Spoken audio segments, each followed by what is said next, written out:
மேடையில் இருக்கின்ற நண்பர்களே, என் தம்பிகளே, உறவினர்களே,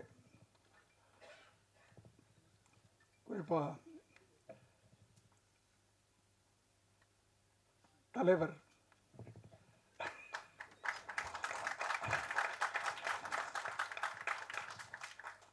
எல்லோருக்கும் என்னுடைய மீடியா நண்பர்களே, சினிமாவை நேசிக்கக்கூடிய அனைவருக்கும் என்னுடைய மாலை வணக்கம். ரொம்ப நன்றி என்னை உடனே கூப்பிட்டதுக்காக பச்சன் சார்கள். நான் 2 வருஷமாச்சு ஈவினிங்கில் எந்த ஃபங்க்ஷன்லையும் கலந்துக்கிறதில்ல. கலந்துக்கணும்னு ஆசை எல்லா நிகழ்ச்சியிலையும். பட் ஒரு வயசுக்கு மரியாதை கொடுக்கணும்ல, அதை நான் கொடுத்துக்கிட்டு அடக்க ஒடுக்கமாக ஒரு 6 மணி ஆச்சுன்னா வீட்டுக்குள்ளே போய் அடைஞ்சிடறேன். 7 மணிக்கெலாம் டின்னரை முடிச்சுட்டு அப்படியே சினிமா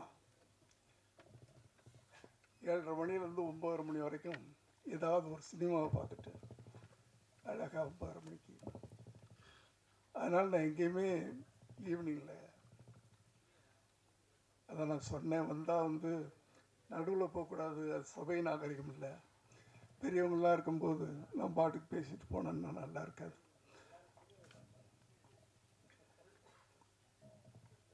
நான் உயரத்தில் சொல்ல, பல விஷயங்கள் அதில் அடங்கியிருக்கு. என்னோட பெரியவங்களாம் இங்கே இருக்கிறாங்க. தலைவர்கள்லாம் இருக்கும்போது தொண்டர்கள் சின்னவங்க தான்மா.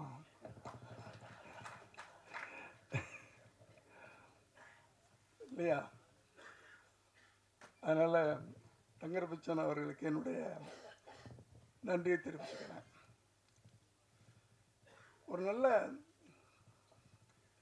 ஒரு எப்படின்னு சொல்கிறது எனக்கு தெரியல,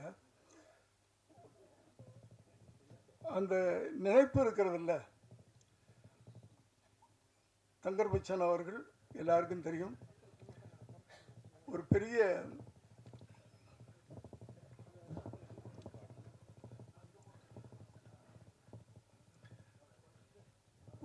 இயக்குனர்.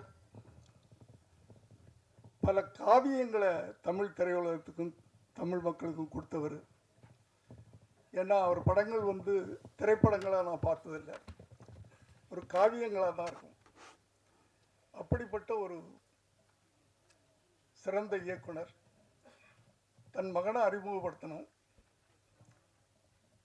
அப்படின்னு நினைக்கும்போது, ஒரு இளைஞனை ஒரு தகப்பை நடிகனாக அறிமுகப்படுத்தணும். ஏன் இவ்வளவு பெரிய நடிகர் அதை செய்யலை? அங்கே தான் அவருடைய புத்திசாலித்தனம். தப்பாக எடுத்துக்காதீங்க, இங்கே அதில் நிறைய அடங்கி இருக்கிறது. ஒரு பிள்ளைய செதுக்கணும்னா சாதாரண விஷயம் இல்லை. அதை இன்னொரு இளைஞன்ட்ட கொடுத்துருக்கீங்க பார்த்தீங்களா? அங்கே தான் நீங்கள் செதுக்க ஆரம்பிச்சிட்டீங்க. நான் கூட அதான் நினச்சேன், நடக்கலை. என் மகன் விஜய் அவர்கள் நடிக்கணும்னு சொன்னப்போ அவரை ஃபோட்டோ ஷூட் எடுத்துகிட்டு, நான் இப்போ பிஸியாக 90ல் பல மொழிகளில் அவ்வளோ இதாக இருக்கும்போது நானும் அப்படி தான் நினச்சேன், நம்மளே நம்ம பிள்ளையை அறிமுகப்படுத்தினா நல்லா இருக்காது. அதில் பல சிக்கல்கள் இருக்குது அப்படின்னு ஃபோட்டோ ஷூட் எடுத்துகிட்டு அந்த ஆல்பத்தை கையில் வச்சுக்கிட்டு எத்தனையோ இயக்குநர்கள்ட்ட போயிட்டேன். நான் ப்ரொடியூஸ் பண்ணுறேன், எவ்வளோ வேணாலும் செலவு பண்ணுறேன், இவனை நீங்கள் டைரக்ட் பண்ணணும் அப்படின்னு பல இயக்குநர்கள்ட்ட போனேன். யாருமே, பல தயாரிப்பாளர்கிட்டலாம் போனேன். அப்போ தான் கடைசியாக போய் நானும் என் மனைவியும் ஆர்பி சௌத்ரி சார்கிட்ட போகிறோம். ஏன்னா அவர் புது புது டெக்னீஷியன்லாம் உருவாக்குறவர் தைரியமாக. அவர்கிட்ட போய் இதே வார்த்தை நானும் என் மனைவியும் போய் கேட்குறோம். அப்போ தான் அவர் சொன்னார், நீ தான் பெரிய டைரக்டர் ஆச்சையா, நீயே அங்கேயும் இங்கே அலைஞ்சிக்கிட்டு இருக்க, நீயே உன வச்சு படம் எடுக்கியா அப்படின்னு சொன்னார்.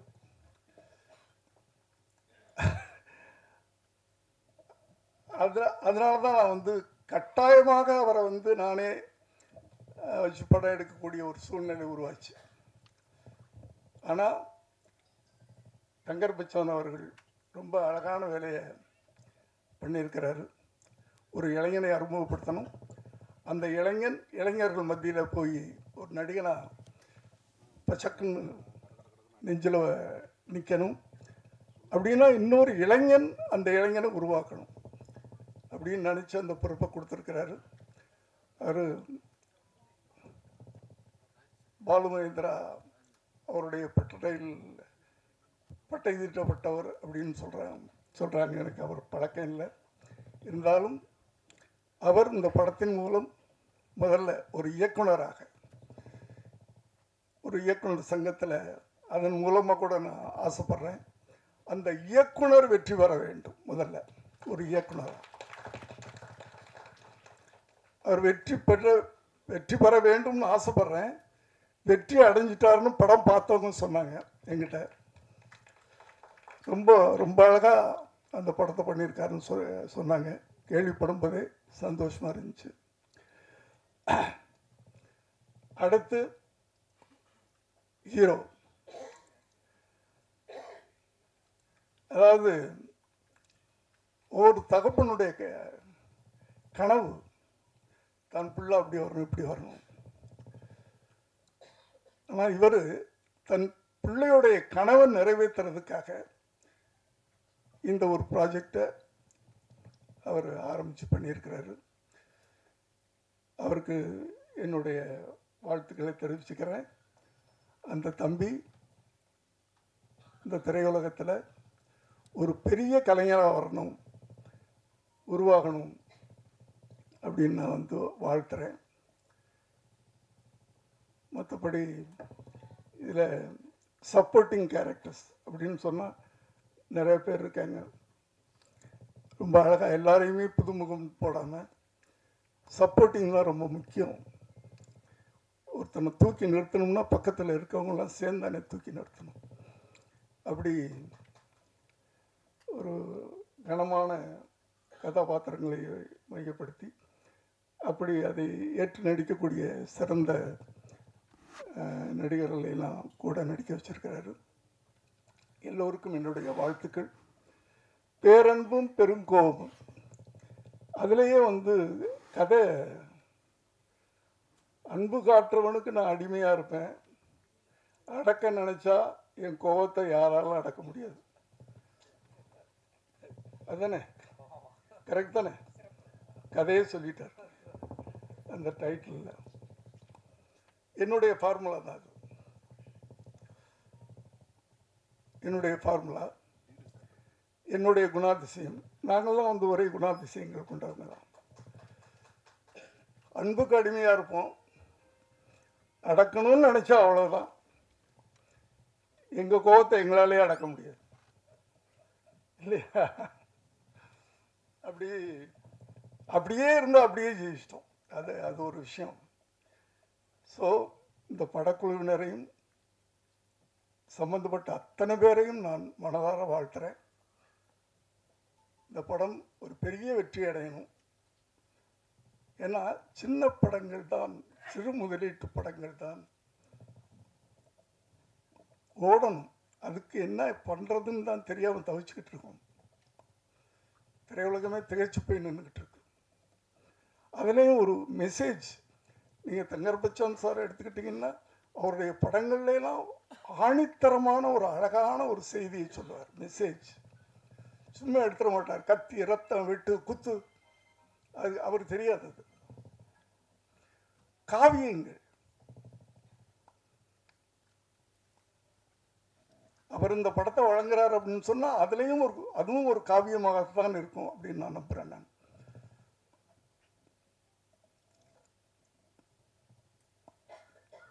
ஏன்னா இப்போ அது போகிற இடங்கள்லாம் நான் சொல்லிட்டு தான் இருக்கிறேன். வருகின்ற எழுத்தாளர்கள், இளைய தலைமுறை எழுத்தாளர்கள், இயக்குனர்கள் அவர்களுக்கு ஒரு பொறுப்புணர்ச்சி வேணும்னு சொல்லிக்கிட்டே இருக்கிறேன். ஏன்னா சினிமான்றது ஒரு பயங்கரமான ஆயுதம், வலிமையான ஆயுதம். சினிமா வந்து சொசைட்டியில் அவ்வளோ பெரிய தாக்கத்தை ஏற்படுத்துது. அதை ரொம்ப ஜாக்கிரதையாக கவனமாக நம்ம கையாளணும். ஆனால் இப்போல்லாம் வந்து படம் ஓடணும், அதுக்கு என்ன பண்ணணும்னு பார்க்குறாங்களே தவிர அதில் என்ன நம்ம செய்தி சொல்கிறோம், மக்களுக்கு என்ன சொல்கிறோம் அப்படின்றது இல்லை. அந்த படம் ஓடணும், என்ன கதை அதெல்லாம் கேட்காதீங்க அப்படின்னு வர்ற இளைஞர்கள் எல்லாரும் இல்லை, ஒரு சிலர், அவங்களுக்கு அந்த பொறுப்புணர்வு வேணும். நீங்கள் சினிமா மூலமாக என்ன சொல்கிறீங்க மக்களுக்கு, ஜனங்களுக்கு என்ன சொல்கிறோம்? சும்மா காசு சம்பாதிக்கிறது மட்டும்தான் சினிமா. இப்போ அதுவும் சம்பாதிக்க முடிய மாட்டேங்குது, அது வேற விஷயம். எல்லாம் விட்டுக்கிட்டு இருக்காங்க. இது வந்து இயக்குநர்களுக்கும் இருக்கணும் அந்த அக்கறை, நடிகர்களுக்கும் இருக்கணும், டெக்னீஷியன் அத்தனை பேருக்கு இருக்கணும். ஒரு படத்தை உருவாக்கும் போது அந்த படம் மூலமாக ஜனங்களுக்கு நம்ம என்ன சொல்கிறோம் அப்படின்றது ரொம்ப முக்கியமான விஷயம். இதை நான் ஒவ்வொரு மேடை கிடைக்கும் போதெல்லாம் இதை நான் அழுத்தி அழுத்தி சொல்லிகிட்டு இருக்கிறேன். நான் ஆகவே குறிப்பாக நான் யாரையும் சொல்லலை, எந்த நடிகரையும் சொல்லலை, குறிப்பாக எந்த இயக்குனரையும் சொல்லலை, எந்த எழுத்தாளரையும் சொல்லலை. வருகின்ற இளைஞர்கள் சமுதாயத்தை மாற்றுங்கள். உங்கள் கையில் ஒரு வலிமையான ஆயுதம், சினிமா என்ற ஆயுதம் கிடைத்திருக்கிறது. அந்த ஆயுதத்தை கவனமாக நீங்கள் பயன்படுத்தணும்னு கேட்டு இந்த படம் மிகப்பெரிய வெற்றி பெறணும்னு வாழ்த்தி விடைபெறுகிறேன். நன்றி, வணக்கம்.